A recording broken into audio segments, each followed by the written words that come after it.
Hey up mid up YouTube, welcome back to another video with Rams fan YT. I hope you're having an excellent Valentine's Day if you're into that sort of thing. Not everybody of course is. In fact, completely fine if you're not as well. But today we are going to be looking at the best winter transfer of each championship club.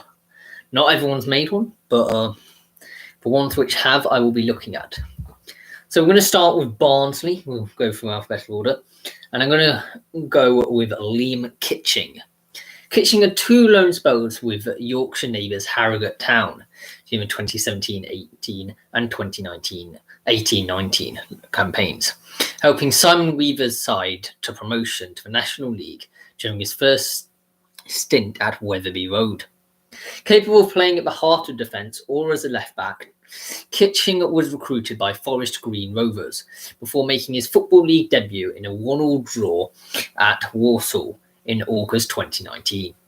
He played an integral part throughout that campaign, making 36 appearances in all competitions, as Rovers finished 10th.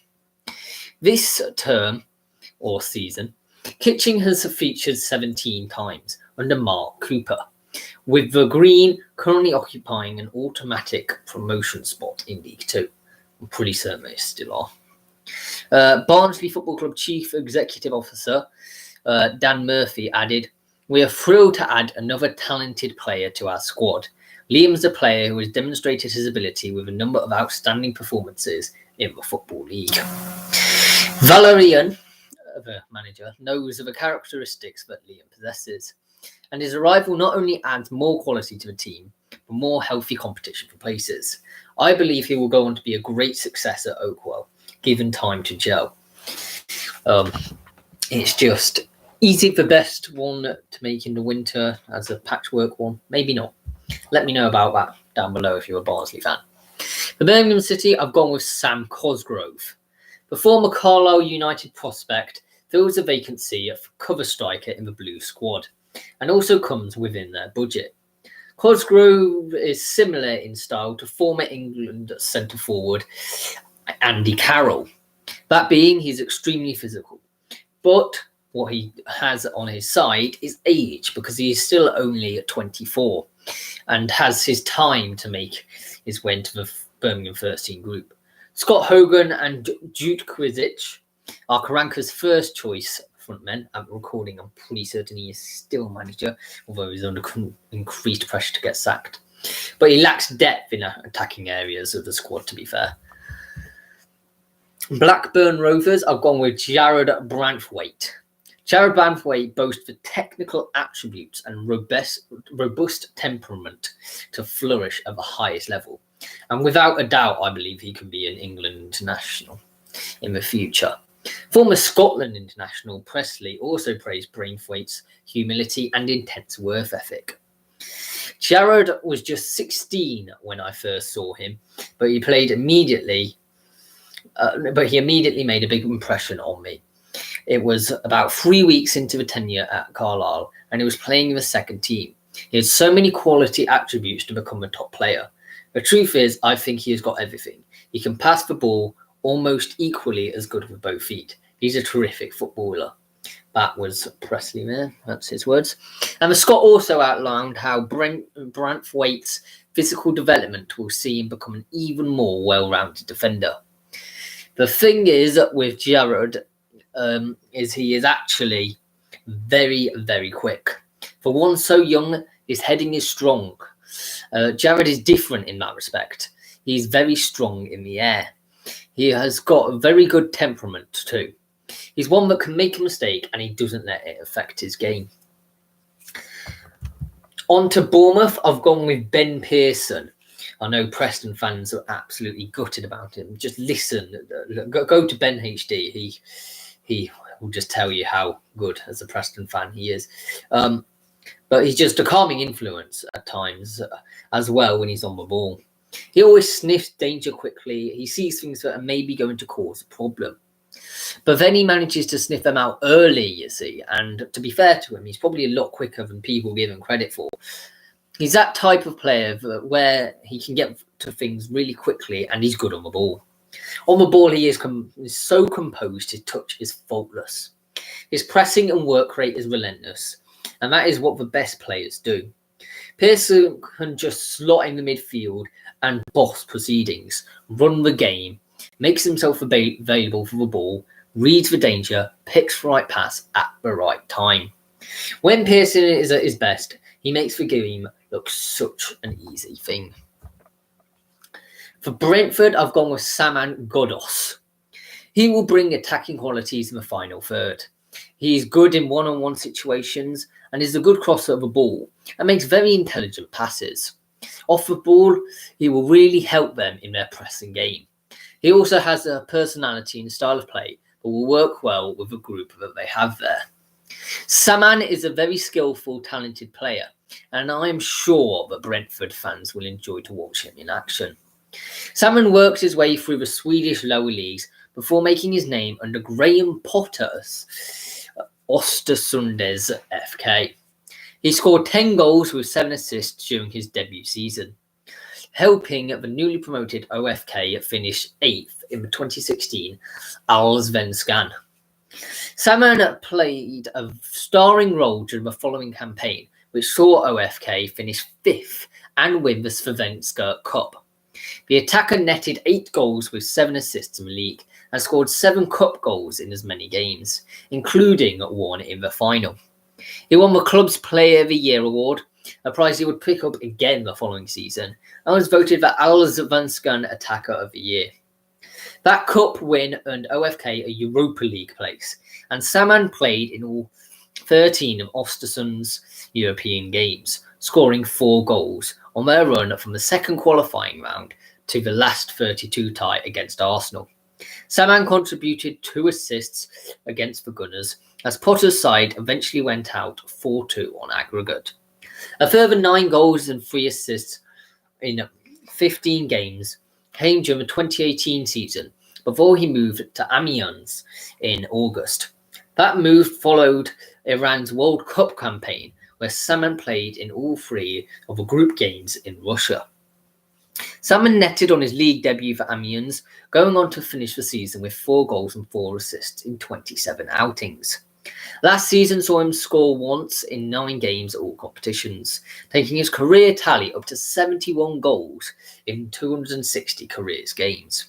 On top of that, he has 1 goal in 2 caps for Sweden and 2 goals in 22 games for Iran.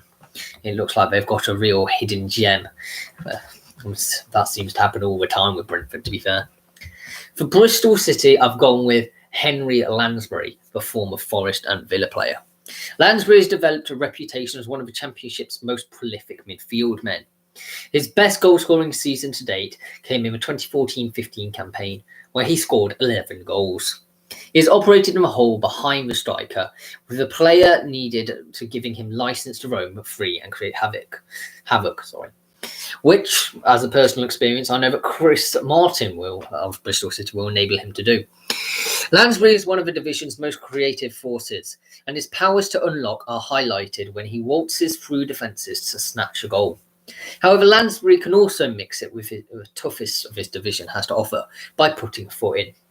He picks up a lot of yellow cards, but some Villa fans will probably say that the steel he possesses is a priceless quality that is often lacking in the centre of the park. For Cardiff City, I've gone with Jonathan Williams.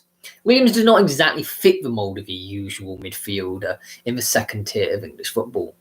The Championship is perceived as an environment of rough and tumble football, and on first glance, the 5'5" stature of Williams is not suited to such dogged football setting. Williams defies such logic, however. Undoubtedly, Williams is an elegant midfielder, but alongside that, he has a definitive combative side. The same goes for his appearances in League One for Charlton this season. Size means nothing to the determined Williams. However, I'm sure at the end of Williams' career, we'll not look back on it and praise his work rate, but instead we will marvel at his ability on the ball. If you were to ask someone what foot Williams is, they'd probably reply by saying he's left-footed. If you were to watch him play, it would be hard to work out though, as the Kent-born star seems comfortable on either foot. This means that Williams can be found playing anywhere across the midfield, and overall he is a highly versatile midfield player. However, I would argue that he is at the most potent in the number 10 role, where he has more room to wander and influence play. My favourite trait of Williams' play has to be his ability to escape from tight areas, even with several opposition players surrounding him. I'm a sucker for that sort of player, and that trick and waltz their way through from opponents. And I think it is this ability that most identifies him with the Iniesta comparisons which he's received from the past. You will not find many more excited, quick-footed dribblers in the Championship, and certainly not many with as deft as the first touch. For a player that constantly finds himself surging past defenders in dangerous positions, Williams has only managed to score 7 senior league goals in his career. On watching Williams play, it is clear that he does not possess a powerful shot. For Coventry City, I've gone with Josh Reed. He's aggressive, nice on the front foot, and loves a tackle. He loves going forward, but also defensive side of his game this season. He's always had the natural instinct to go forward, but this season, playing in the Scottish Premiership, he learned to defend at 1v1s and defending balls into the box. But thrown in at the deep end, Reed proved he was more than able at the level north of the border. For Derby County, it was a very tough one. I could have quickly changed it to Lee Gregory, who scored and assisted on his debut. But no, I'm still going to go with Patrick Roberts. He went to Celtic and did really well. After his first spell with Celtic, City wanted him to move to another club, but Roberts really pushed for another Celtic move, and his second spell wasn't as successful. He has shown flashes of what he is capable of in every loan spell he's had. He scored a good goal for Norwich in pre-season, but that was as good as it got for him there, really.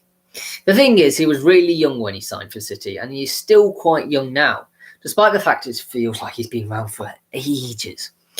You look at Adama Traore, for example, and it's only this year in the Premier League, or the previous year, that it really clicked for him. It does take time, but there's no doubt of what he's capable of. There's definitely a play inside of him if Derby can just get to him. I think it's the right place for him right now. The circumstances have to be right for a lone player to succeed in that division. But it's so cutthroat and relentless. There's no hiding places, and it can make a young player look exposed. Does Roberts actually have a future at Manchester City? I think it's difficult to see him breaking through, to be honest. But I'm sure he'll have his mind on a Premier League move. He could make it to the top flight if he fulfills his potential, but it's probably too much to ask for him to make it into the City squad. There's just so much talent coming through there. He's probably missed his opportunity already. But at Derby, I think he'll do well in his loan spell, I believe. And maybe I think it's time for him to look for a new club. For Huddersfield Town, I've gone with Rolando Aarons. Aarons operates on the outside of midfield or as a winger, usually on his left side. He's left-footed and known for his injections of pace and technical ability. He's been compared to Manchester City winger Raheem Sterling in both his playing style and his descent, as both were Jamaican-born English players. Luton Town, I've gone with Cal Naismith or something. His determination and flair are critical for success for wherever Luton are aiming for finishing at the end of the season. Probably just out of reach of playoffs at this point now. He's also good at tackling. He likes to play long balls, which is needed for a winger, to be fair. He also dribbles down the flanks. He likes to cut inside with his left and assist and score occasionally, with 1 goal and 2 assists respectively. He also clears the ball out defence, which is unusual really for a left winger if you think about it. For Middlesbrough, I've gone with Jordan Archer. Archer has over 250 career appearances, has played for Oxford, Fulham, and helped Millwall to promotion from League One. Borough boss Neil Warnock said, "Ever since he was at Millwall, he's a player I've liked. Dejan made it clear to me that he wants to go and play to try and get into the Austria team for the Euros, and reluctantly I agreed to that. I thought, why not give Jordan the opportunity to show us what he can do over the next few months, and I'm delighted to have him on board." Well, Archer himself said, "I'm grateful to have played a lot of games in the Championship, Marcus Bettinelli has been doing a fantastic job. I've worked with him at Fulham and he's a great keeper. I can add some competition, and if I do get an opportunity, hopefully I can take it. I'm really looking forward to getting in amongst it. So for Millwall, I've gone with Michael Kieftenbeld. The Dutch journalist Michel Jongsma suggests that Kieftenbeld's position of choice is as a holding midfielder in front of defence, where he can best use his energy in recovering the ball. He is comfortable on the ball and able to distribute it. He really tries to shake things up, and when the player has gone dormant. According to Groningen's technical director Henk Veldmarte, speaking in 2014, his battling style and never say die attitude made him a sort of player with whom supporters could identify. In a 2011 interview, Kieftenbeld described himself as a perfectionist who always wanted to improve, and said that he sometimes put too much pressure on himself. Steve Cotterill sees him as a very much a team player, a bit of an unsung hero. He does a lot of tidying up, and you need those types of players. There are other sides to his game as well. He's a better player than he's given credit for, and more importantly, he's a top lad. He's low maintenance, there's no ego about him, and he just quietly gets on with his job. For Norwich City, I've gone with the relatively unknown Dimitrios Giannoulis. Giannoulis is 25 years old and primarily a left back, but is comfortable in a more advanced role, playing higher up the pitch on the left flank. Seeking on his playing style, the Greek emphasised the importance of speed to his game. I'm a fast player and I like to attack, and I'm fast in defence as well. I like this style of football, and I hope I adapt to the way we play and that the team gets promoted. Starting his youth career at Vataniakos, the left-back graduated to the side's first team in 2012, making 33 appearances for the Katerini-based team before signing for PAOK. Signing with the Northern Greek side in 2014, Giannoulis went on to have 4 loan spells around the country, playing for sides such as Pierikos, Veria, Anorthosis, and Atronitos, before deputising PAOK's very own left-back position in the 2018-19 season. So far this season, the defender has made a total of 20 appearances for PAOK, scoring once and assisting 4 times in all competitions, including in both the Champions League qualifiers and the Europa League.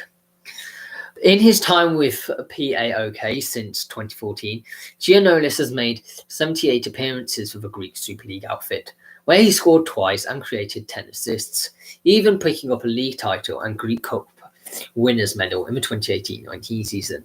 The left-back also has international experience under his belt, making 11 appearances for the Greek side since his debut in 2018. For Nottingham Forest, I've gone with Glen Murray. Certainly not graceful, but look at Christian Benteke, Olivier Giroud, even Diego Costa. He's got a bit of pace, a bit more pace than the other two, Diego Costa. But that style's coming back into the game, you see. Football people see what he can bring to a team. Maybe it bypasses others. But I still believe he can score goals in the Premier League. And I think he deserves another crack. And I don't really think he should have gone out on loan, to be fair. One former teammate who benefited from the more selfless side to Murray's game is now a Premier League striker, Dwight Gale, who plays for Newcastle. He said he's a brilliant finisher. He's one of the best I've played with. And in an extremely strong team which creates lots of chances, he will do well. Look at Forest. They're still one of the biggest clubs in the country. I hate to say it, to be fair. But there are so many big clubs in the Championship. That's just including Derby. It's just ridiculous. A lot of them get stuck there. And Forest are so low down along with Derby this season is actually quite ridiculous. The club have made lots of signings this summer, and it was easy for them to panic buy after missing out on the playoffs by a whisker. But they brought in too many players for me. It hadn't been going particularly well for the big guy down at Brighton, but if he can be unlocked his potential, he can be a different class player, to be fair. Forest have a cast of strong players in the form of Lewis Grabban, Amiobi, Joe Worrell and Lolly, all players with points to prove after last season's cruel disappointment and struggling form.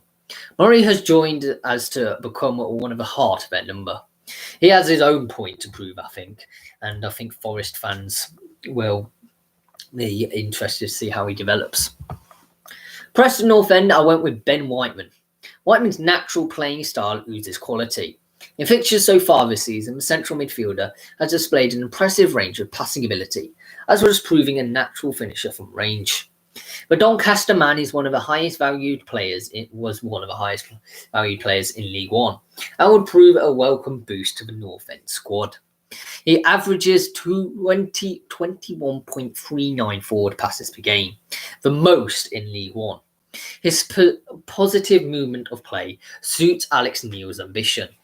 The midfielder averages just 0.67 shots on target per 90 minutes. This is the 6th best on the Doncaster Rovers side, but manages 1.44 shots per 90 minutes and on target ratio of 27.3%.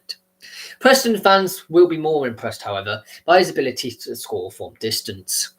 Against Carlisle United in the FA Cup, he scored twice, curling right-footed shots into the far corner with an apparent level of ease.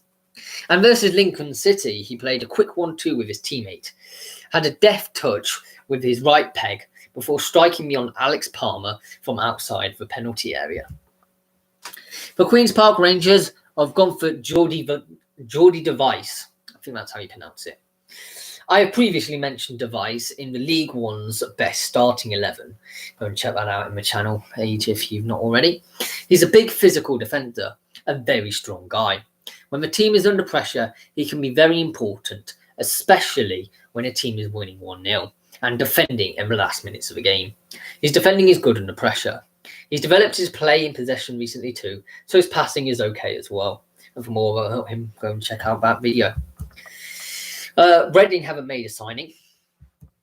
So on to Rotherham United. And I've gone for Ryan Giles. Giles is lightning quick, and his deliveries from the left are as accurate as they are fierce. He rarely floats a ball into the danger zone, instead fizzing crosses in from the left at pace. Giles, I remember, scored a cracker against Derby. Was it last week? Yeah, only last week. I think it was a wonderful goal, a goal of wonderful accuracy, whilst being equally effective from set pieces. Giles' preferred position, rising through Wolves' academy, was as a more orthodox left winger, but his ability to defend and attack, in addition to his endless reserves of energy, has seen him transformed into a marauding wing back. For Sheffield Wednesday, I've gone with Sam Hutchinson. Hutchinson broke through as a defender. His manager at Forest, Sean O'Driscoll, remarked that Hutchinson can play right back or right centre half, adding he's a bit John Terry-esque. However, during his time at Sheffield Wednesday, he evolved into an old-fashioned midfielder who marauds into tackles. Hutchinson believes that since the recovery from his knee injury, he has become even more full-blooded. After his trio Player of the Month accolades in 2016-17, The Guardian referred to him as probably Wednesday's best player and one of the best midfielders in the Championship in general. For Stoke City, I've gone with Reece Norrington-Davis. The Welshman has taken well to life in the Championship, to be fair, enjoying a successful loan spell with Luton during the first half of the season. I'm sure Luton fans are absolutely gutted that they can't keep hold of him. He'll link up well with his fellow countryman, Rabbi Matondo. Stoke manager Michael O'Neill said on the Norrington-Davis signing, "We are pleased to bring in another young player who is hungry to develop and improve. Reece is a player we have been aware of for some time, and I'm sure he will be a key addition to our defensive resources for the remainder of the season."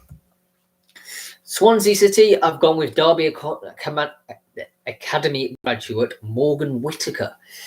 Out of all positions Swansea needed to strengthen, you are always looking for players who will fit the way they can play and help them improve.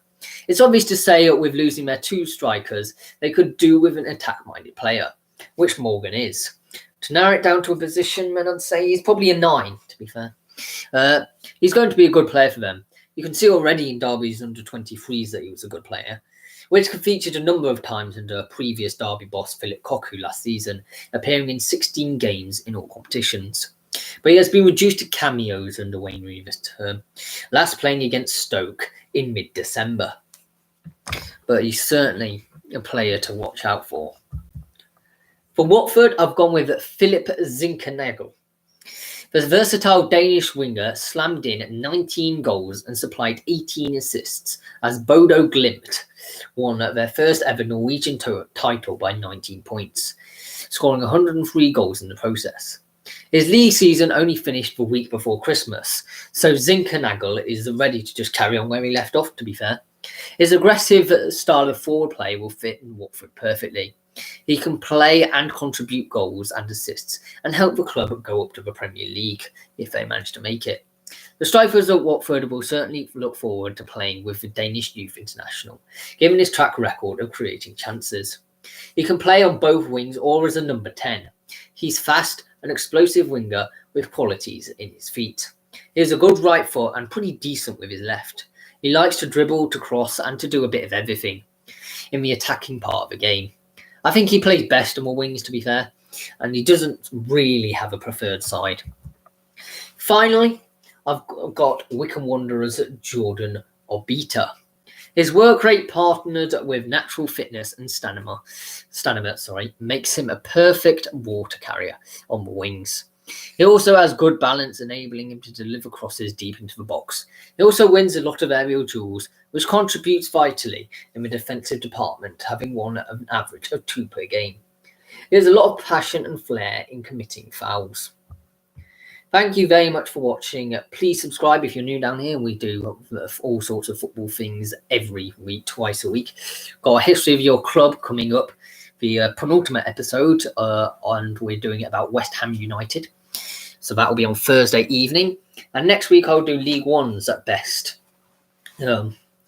Transfer windows in the winter.